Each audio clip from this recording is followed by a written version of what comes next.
یہ ہے جی وہ جو کلپ چلائی گئی سوشل میڈیا کے اوپر کہ وہ باوردی شخص جو ہے وہ نکلا ہے میرے گھر کے اندر بیٹھے ہوئے ہیں ڈار صاحب, یہ نکلا ہے, یہ کلپ ہے.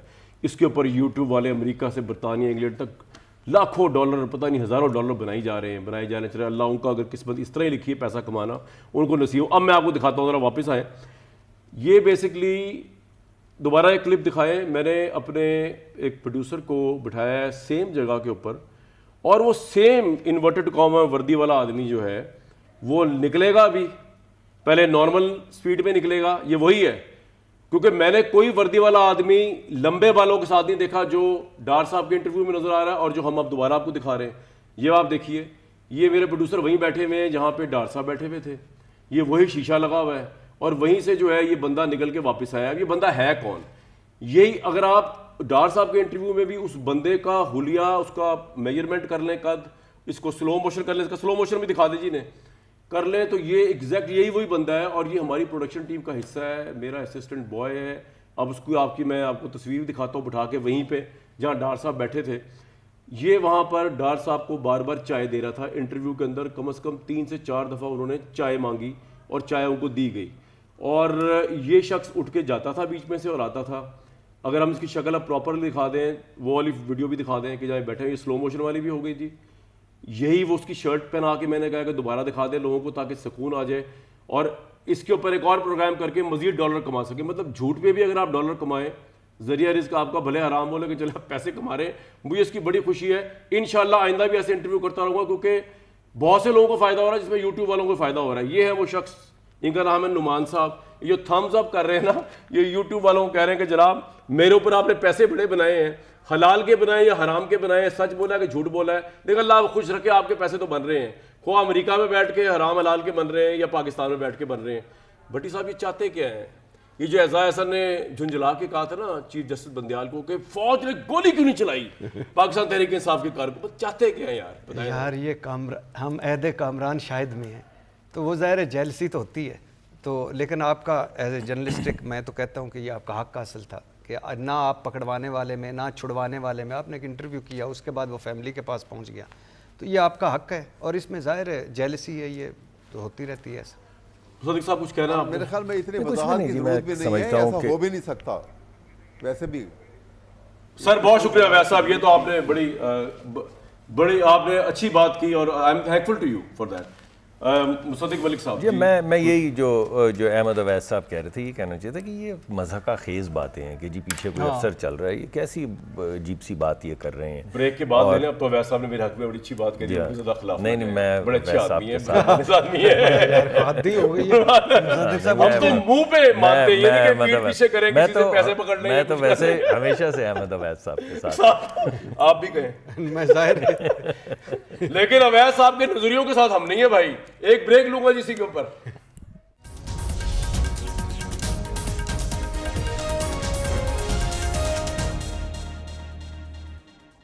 لے جناب, پاکستان کا ہو حامی و ناصر, اور اللہ تعالیٰ جس طرح پاکستان کی فوج ڈالرز اور یہ اسمگلر اور ان کے مافیا کے پیچھے پڑی ہوئی ہے, اصل جاب یہی ہے. جس طرح ڈالر کو نیچے لے آئی ہے اس کو میں فل ہارٹیڈلی آئی تھنک اویس صاحب بھی سپورٹ کریں گے. امید دیجیے کل تک اجازت.